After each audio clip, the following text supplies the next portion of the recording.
Assalamualaikum guys, kita jumpa lagi pada episode berikutnya. Seperti apa yang saya janjikan, saya akan beri sedikit masukan ataupun bagi ilmu apa yang saya ketahui kepada kalian semua ya guys.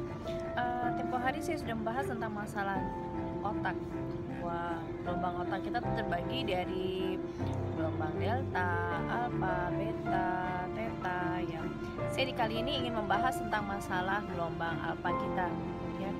Sebagaimana kalau kita berbicara tentang masalah pikiran bawah sadar atau unconscious mind kita ya, itu yang memainkan peranan 88% untuk keberhasilan kita ya. Sedangkan sisanya 12% adalah pikiran sadar kita. Lalu di sini kita ketahui guys bahwa sebetulnya seperti apa yang dikatakan oleh para pakar psikologi psikoanalisis Sigmund Freud, yang dikatakan seperti gunung es, bahwa sebenarnya yang berada di atas permukaan air itu adalah pikiran sadar kita, sedangkan yang unconscious mind atau pikiran alam bawah sadar kita itu adalah yang di bawah permukaan air. Nah, disitulah kekuatannya lebih dahsyat karena 88% dia memainkan peranan penting terhadap keberhasilan atau goal setting yang akan kita tuju. Ya, oke, kali ini saya ingin menjelaskan tentang masalah tersebut, tentang bicara masalah gelombang alfa yang sudah saya janjikan tempo hari, tentang berbicara tentang masalah gelombang otak kita ya. Pada gelombang alfa ya, itu keadaan yang putarannya itu 7 sampai 13 per detik ya. Keadaan ini tuh keadaan yang rileks dan merupakan keadaan yang menarik yang akan saya bahas kali ini. Sebetulnya dalam keadaan alfa itu sangat penting untuk membuka jalan menuju 88% kekuatan bawah sadar. Jadi kalian perlu tahu guys bahwa dalam keadaan alfa untuk bisa mencapai pikiran sadar itu secara efektif ya. Nah, keadaan alfa itu kondisi rileks ya, atau keadaan tanpa stres. Ketika kita berada dalam gelombang alfa ya, stres kalian akan hilang dan kalian akan merasa rileks sehingga bisa masuk dalam pikiran bawah sadar. Ketika kalian sudah masuk ke dalam pikiran bawah sadar, kalian bisa merubah citra diri, bisa mengubah keadaan, mengubah kebiasaan, bisa menanamkan pikiran tertentu dan menetapkan tujuan. Juga belajar, membaca, lain-lain itu termasuk di sana sebenarnya di dalamnya.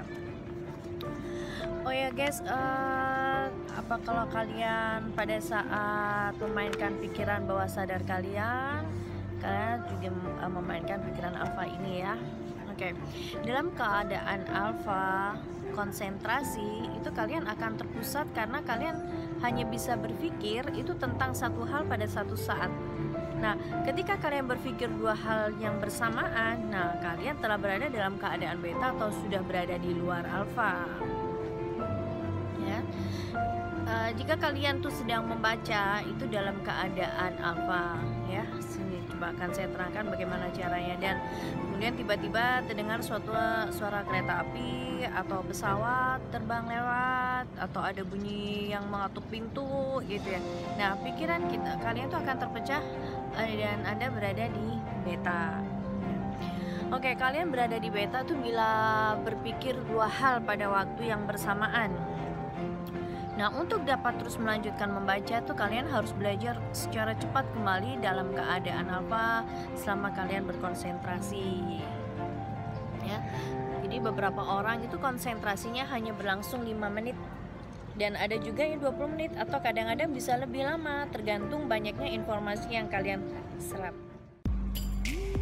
Jadi berapa lama kalian berada di alfa itu ketika kalian seperti menyaksikan sebuah film yang bagus ya.